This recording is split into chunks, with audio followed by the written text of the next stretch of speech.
Dale vida al sueño que hay en tu corazón. Realizarlo juntos siempre es lo mejor. Banco Credicop Cooperativo, la banca solidaria.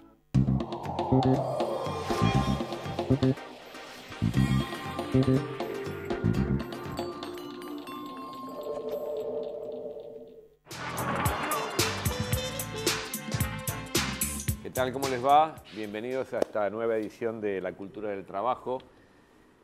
Charlábamos con nuestro invitado del día de hoy si resultaba posible, conveniente, si resultaba entendible el llamado del gobierno al diálogo a distintos sectores. Y el diálogo siempre aparece, la palabra diálogo aparece como algo que sin lugar a dudas es difícil de rechazar y aparece como beneficioso y aún deseable por las partes.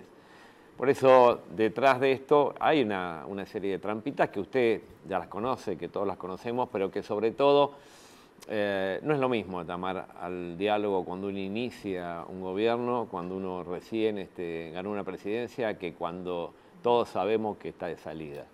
Que está de salida, ¿qué quiere decir? Y quiere decir lo que usted y yo sabemos. Quiere decir que día a día el plan económico, social, político del gobierno se desmorona de una manera estrepitosa. Y entonces aquello que puede ser virtuoso, o que aparece como virtuoso, que es el diálogo, famoso llamado al diálogo, inevitablemente aparece como un signo de debilidad y cuando no, una manifiesta intención de condicionamiento de los actores a los que está llamando el gobierno.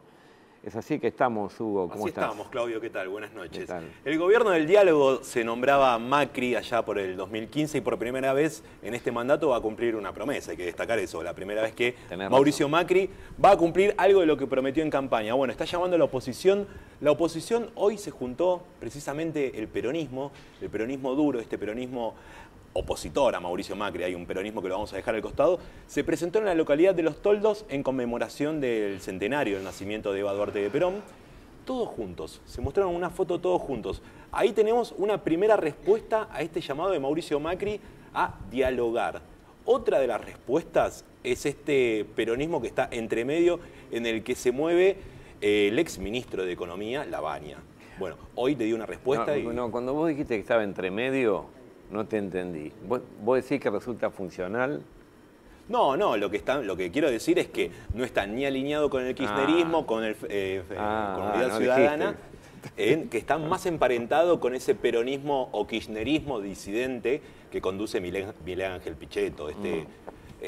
Kirchnerismo, no kirchnerismo, peronismo, no peronismo, bueno, esa cosa laxa que todavía no se entiende, que armó allá por el 2016 cuando se desprendió del bloque. Resultan funcionales a la y en parte resultaron funcionales. En parte resultaron funcionales, sí, como que no, Claudio. Sergio Massa cuando votaron el endeudamiento con los fondos buitres y un montón de acciones que la oposición también un poquito entre comillas, le votó a favor a Cambiemos. Bueno, hoy Cambiemos está llamando al diálogo. Vamos a ver qué dice también Cristina Fernández de Kirchner. Recordemos que ayer Mauricio Macri invitó a la expresidenta de una manera informal y esta manera un poquito mediática. Es imposible lo que está diciendo porque es corrupta, no se puede.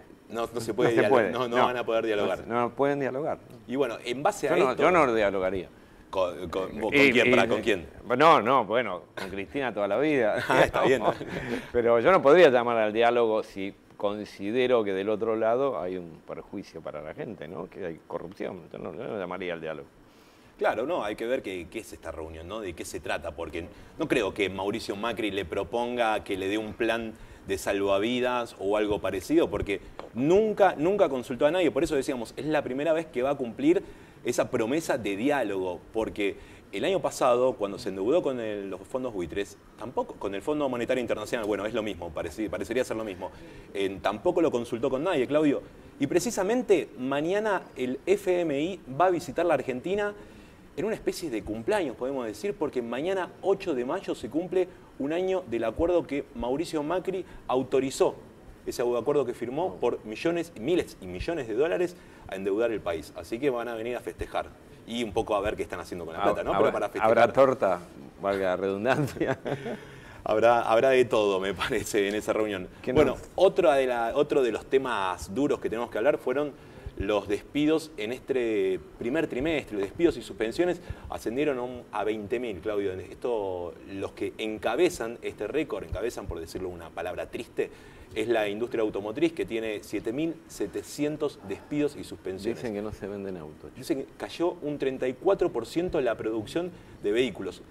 Habíamos dicho hace un par de semanas el patentamiento, bueno, que es la demanda. Hoy la producción ya está por el piso, así que bueno, vamos a hablar también un poco de lo que trata el gobierno siempre de frenar y que nunca pudo, que es el déficit fiscal y todos estos números en rojo, que esos números no los tengo yo. ¿Alguien vio alguna vez un déficit fiscal?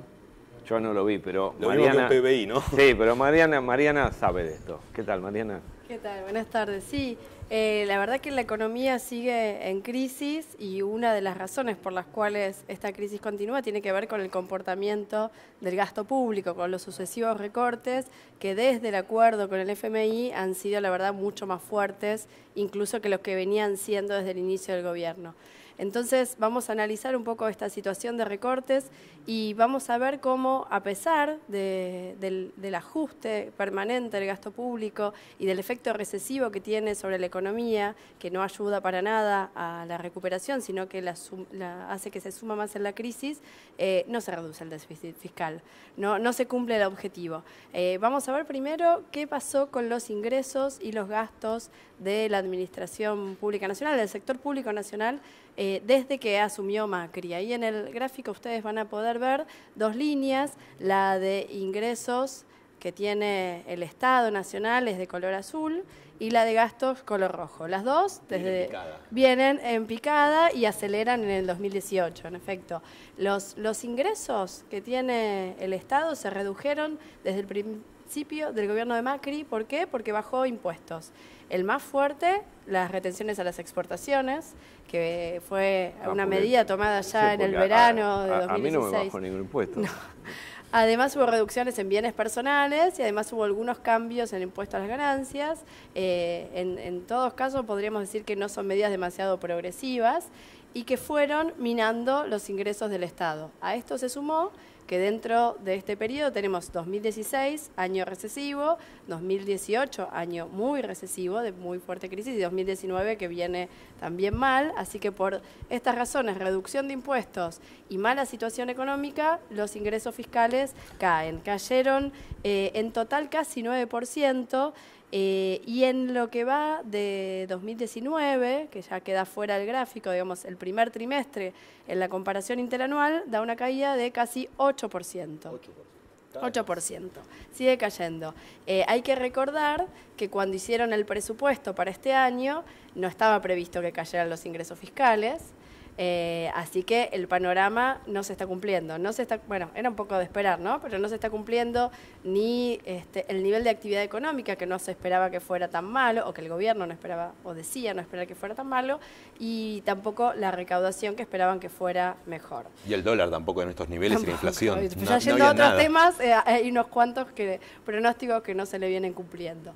¿Qué pasa con los gastos? También, desde el inicio del gobierno, lo que hicieron fue recortar gastos. Ahora podemos ver que 2018 fue un año fortísimo en términos de reducciones, fue una caída de 9% solo en ese año, y en lo que van de 2019, en la comparación interanual, casi 14%, 13,8% de reducción de gastos. O sea, desde el acuerdo con el FMI, la tendencia al ajuste, como sabemos, se agudizó muchísimo. Y esto tiene consecuencias económicas profundas, tiene consecuencias sobre los ingresos de las personas y tiene consecuencias sobre distintos gastos sociales. Eso lo vamos a ver en un rato. Ahora, ¿ajustaron ingresos? ¿Ajustaron gastos? ¿Se redujo el déficit? Bueno, la respuesta es que no, y eso viene en el gráfico que sigue, y hay varias razones. Por un lado, hay una línea que se llama déficit primario. Eso es ingresos menos gastos, antes de tener en consideración la cuestión de los intereses de la deuda, que se miran como aparte, ¿no? El resultado de ingresos menos gastos, el déficit primario, solamente se redujo en 2018. ¿Por qué? Porque hasta entonces venían reduciendo los gastos, pero también los ingresos. Y solo en el año pasado fue tan fuerte el ajuste de gastos que llegó a ser superior y permitió una reducción del déficit primario.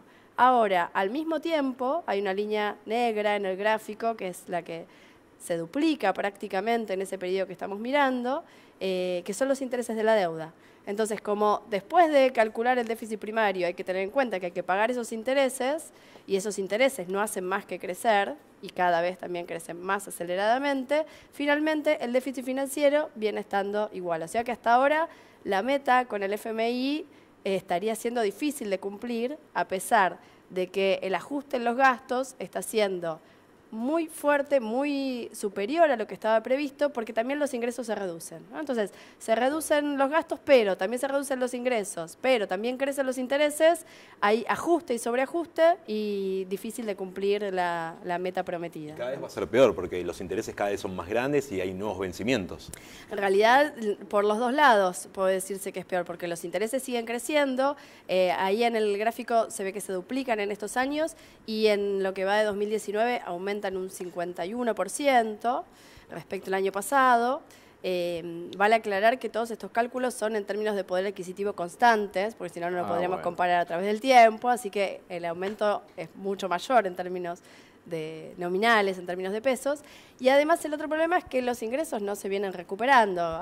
Se ha festejado hace poquito que la caída de la recaudación de IVA en abril no fue tan tremenda como venían siendo las anteriores, pero si uno mira el total de la recaudación, tiene una caída que es de más del 7%, y sobre todo lo que caen son los ingresos de la seguridad social, los vinculados a los salarios, no casualmente. La verdad, Mariana, hay que tener ganas de hacer las cosas mal porque es bastante complejo, ¿no?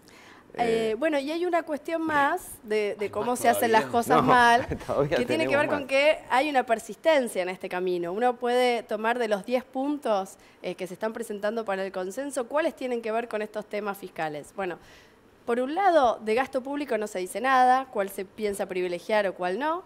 Lo que sí se dice es que se piensa seguir reduciendo impuestos. Lo que sí se dice es que se piensa hacer una reforma previsional, o sea, seguir bajando jubilaciones, que es parte de este ajuste. Seguir achicando, básicamente. Seguir achicando y consolidando un sistema federal que permite el desarrollo de las provincias, cuando otro de los perjudicados en este ajuste fueron las transferencias a las provincias. Bueno, Mariana, vos abrís con cada informe, abrís otro capítulo. Esperemos que en algunos meses pueda tener mejores noticias. Pero por ahora no. Claudia, sí, pero por supuesto, ¿y esto con qué tiene que ver? La economía y la política, la relación entre economía y política. Ninguna duda, y esto no va en desmedro de Mariana, que además de ser una profesional, es una excelente compañera y tiene una visión política de los números.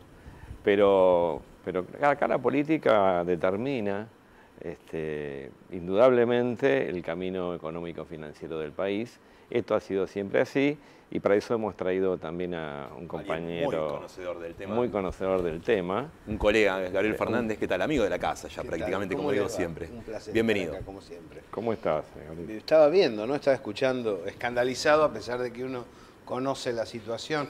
Pero algo que señalabas, Claudio, al comienzo, lo que podría ser una demostración de fuerza, termina siendo un acto demagógico y un acto de debilidad. Sí, yo llamado al diálogo, ¿no? Claro, soy tan fuerte que llamo a los demás para que vengan. Cuando uno recorre los 10 puntos, se encuentra con que no hay plan B. Lo que hay es una ratificación de la tendencia. Además, para tomar en cuenta políticamente, y esto no siempre los economistas nos dan la razón en ese sentido, es que el fisco se nutre de los impuestos que genera la sociedad, sobre todo el IVA, impuesto a valor agregado en cada compra. El gobierno tiene la obligación de volcarlo sobre la sociedad para activar el mercado interno, para activar la inversión productiva, para activar la dinámica social. Ese dinero es de la sociedad. Cuando se sanciona el déficit cero el año pasado, se condena a la inanición a la sociedad, y encima se dice que los subsidios al transporte, los subsidios al consumo, los planes, la asistencia social es deficitaria. No es deficitaria.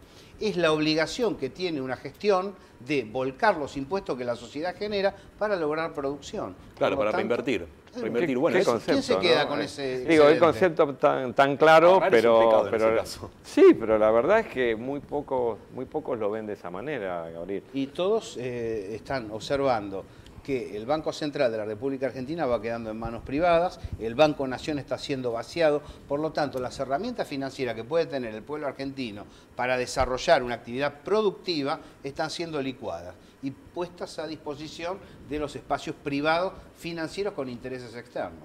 Es como que te diga, es como un concepto como que el salario es lo único que queda hoy, o el mayor quantum que queda hoy en el país, ¿no? Porque del resto se la están llevando en pala. Lo cual explica el hostigamiento al sindicalismo, del cual hablábamos momentos antes de entrar al estudio. Es ostensible, ¿no? Sí, sí. La ofensiva. ¿Por qué? Bueno, Porque lo que el pasó con sindicalismo, camioneros ayer, por ejemplo. Además de defender los derechos de los trabajadores, los derechos sociales, defiende la industria nacional. El mero hecho de estar defendiendo el poder adquisitivo del trabajador hace que se active el comercio, la industria, la producción, que es lo que está cayendo en este momento. Mientras más y mejor pide el sindicalismo y las organizaciones sociales, más y mejor funciona la economía argentina. Por eso la política tiene mucho que ver a la hora de armar un proyecto diferente. Absolutamente lo contrario de lo que piensa algún sentido común, que dice que el problema del trabajo, el problema de la inflación, el problema de los problemas somos los dirigentes sindicales. Claro, una locura. Claro, Una es al locura que revés de además todo, no tiene ¿no? fundamento, ninguna acusación, y sin embargo se repite de manera cotidiana como si ese fuera el problema. Bueno, sin embargo, el gobierno constantemente llama a la CGT para tratar de mitigar alguna medida de fuerza, alguna acción. Lo consigue a medias, podemos decir, pero ahora la CGT está planteando hacer un paro general, el sexto sería, porque no le están bajando la plata que le prometieron en un decreto firmado hace pocos días de las obras sociales. Millones y millones de dólares que les corresponde, hay que decir esto, le corresponde a los sindicatos por las obras sociales. ¿Cuál es el plan B del gobierno si se queda ahora sin la CGT? Fíjate que las tasas no bajan, lo cual es una incentivación para la inversión improductiva, para la especulación, el dólar sigue creciendo, el combustible, que podría ser controlado por el gobierno de común acuerdo con las empresas, sigue creciendo, generando todo el arco de aumento de precios que invalida la posibilidad de compra del trabajador promedio. Es decir, no hay ninguna determinación destinada a fomentar el desarrollo industrial argentino. Sigue la caída. El paro del 30 demostró eso, fue un éxito, aun cuando no adscribiera la conducción de la Unión Tranvíeros Automotor, pero claro, por abajo todo el mundo lo hizo. El Frente Sindical para el Modelo Nacional, que están la Corriente Federal de Trabajadores, la CTA, están todos allí, lo que ha logrado es representar a más del 80% del movimiento obrero argentino. Eso la falta de indica el legitimidad con la malestar que social quedó. existente. La CGT también quedó con una falta de legitimidad, ¿no te parece? Y quedó aislada, claro, quedó aislada. Porque son dos dirigentes al frente de la conducción de la Secretaría General que no logran llevar adelante una medida de fuerza, ni una marcha, ni tampoco desconvocarla. El movimiento obrero se propone manifestar su desacuerdo con el plan económico y lo hace. Ya no espera a que ninguna conducción dé el visto bueno para llevarlo adelante, ¿no? Sí, lamentablemente tampoco podemos generar una conducción todavía, una conducción de carácter alternativo. Es cierto que ese es el camino, es cierto que tenemos una necesidad y si hay una necesidad hay una posibilidad de organizarse, que es lo que estamos haciendo. Pero lamentablemente tiene que ser a los tumbos, lamentablemente tiene que ser luchando contra estructuras que hoy no están representando el interés del conjunto. Así es. Sin embargo, ustedes, secretarios generales genuinos en los distintos sindicatos, de hecho, hoy en el Frente Sindical para el Modelo Nacional están conduciendo al movimiento obrero. Fíjate que del paro participaron las delegaciones regionales de la CGT. Sí. No los puede convocar la conducción de la CGT, pero los convoca la Corriente Federal y la CTA y los distintos sectores que están allí. Eso me parece un valor significativo de la cabeza política de los trabajadores. Es ostensible que hay una visión colectiva que descree del modelo liberal, que se lo quiere sacar de encima. No te quepa la menor duda, pero hay otro elemento que es el elemento de lo que explica todo. Un elemento político que explica la situación en su conjunto, que es si vamos a generar una conducción política inequívoca, y si eso se va a dar, digamos, si ese elemento va a aparecer, va a irrumpir en esta realidad como para ya metabolizar todo esto. Y ustedes, ¿no?, hablaban de la baña y los caminos intermedios. El problema que están teniendo es que esos caminos, que pueden presentarse a elecciones, están rascando del macrismo. Están sacando votos del macrismo, no están sacando votos del movimiento nacional. Creo que quien encabece el movimiento nacional con una crítica fuerte en contra del modelo liberal oligárquico que lleva adelante el gobierno es el que más respaldo va a tener a la hora de las elecciones de octubre. Parecía que con un libro no alcanzaba y sin embargo alcanza. Parece que sí, ¿no? Va a ser un escándalo la Feria del Libro. ¿Qué opinás respecto a esta invitación de Mauricio Macri a la presidenta? ¿Va a aceptar? ¿Se va a reunir con él? ¿Hay posibilidades? ¿De qué se puede tratar también esta invitación? De la lectura, cuando uno ve que está proponiendo en esos 10 puntos la reforma previsional y la reforma laboral en contra del derecho del trabajador, el equilibrio fiscal comprendido por la filosofía liberal tradicional oligárquica en la República Argentina, uno dice no hay mucho para sentarse, porque en realidad si uno observa las encuestas y los sondeos de opinión, percibe que Cristina Fernández de Kirchner quiebra la imagen negativa de la cual se hablaba. Vieron que ya no se habla más de imagen negativa, porque Cristina mantiene ese borde, pero Macri se ha ido al 65% de imagen negativa aproximadamente, lo cual, según los encuestadores que consultamos, lima la intención de voto, que es otra instancia del deterioro del oficialismo. Lo que vos querés decir que pasado determinado porcentaje de imagen negativa, eso te empieza a borrar los indecisos. Tu propio voto, claro. Tachame la doble. Algunos se corren de ese núcleo duro que es el que tenía el macrismo hasta hace 3 o 4 meses, no mucho más. Bueno, sin embargo también hay un plan B corta. Se impulsará ese plan B corta, lo están apretando a Macri, por decirlo de alguna manera informal, el establishment para que dé un paso al costado y sea María Eugenia Vidal. El problema es que la disidencia interna radical está quebrando los frentes en todas las provincias. Fíjate que a pesar de los aprietes de la AFI a los disidentes internos, que ha sido denunciado por la gente de Nosiglia básicamente, se siguen desprendiendo, porque la base de sustentación del dirigente radical que apoyó a Cambiemos son los comerciantes y los pequeños industriales que se están fundiendo. Entonces no tienen respuesta para su propia base. Por lo tanto, pone a Vidal, pone a Larreta o a quien sea. ¿Y cómo rearticula la alianza Cambiemos? Si se está quedando el PRO solo. Bueno, es una pregunta interesante esa, Claudio, ¿no?